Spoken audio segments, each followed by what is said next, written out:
the WRU and NatWest have announced an enhanced partnership focused on supporting the grassroots game.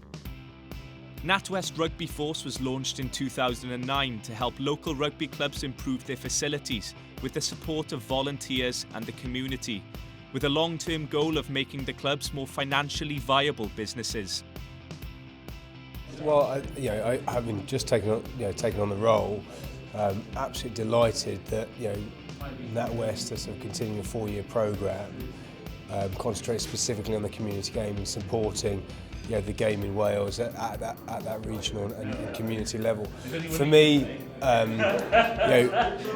the community focus for the WRU is absolutely massive, but it's one of those very complex beasts. You've got over 300 different member clubs, districts, etc.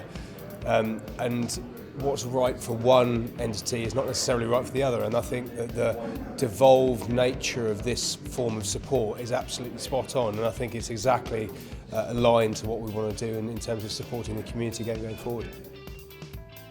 It means we can get involved more with our communities and ultimately with our customers, because in Wales, for sure, rugby's part of the fabric of the place. It's part of what most people do recreationally.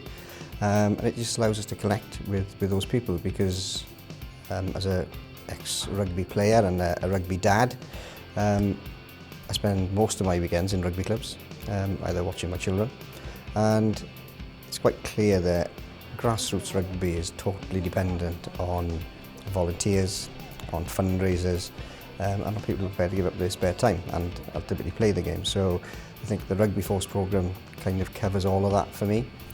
And for us in NatWest, because it's about how to engage with the volunteers, engage with the communities, and ultimately support the game at the grassroots level, and ultimately your community as well, and that's good for us. NatWest have done a wonderful thing with the Rugby Force. We're going back, giving a bit back to the clubs. We've been to rugby clubs who've had new changing rooms, they've had refurbs done and whatnot, and it's been great to see, because our game, is built upon the time, effort of guys like these who give up their time to put the hours in, the hard yards, if you like, on and off the training field. Late in the evenings, they've given up their free time to come here this evening. And then with the backing of the likes of NatWest, it's fantastically funded, and there's an avenue then to make a genuine improvement at grassroots level. Well, I think they're invaluable to volunteers such as myself, who obviously don't necessarily have the background to be able to run a club, and any additional help is greatly appreciated, and where you can pick up a few tips from how other clubs operate and how the WRU would make recommendations is as I say, invaluable to clubs in our continuance.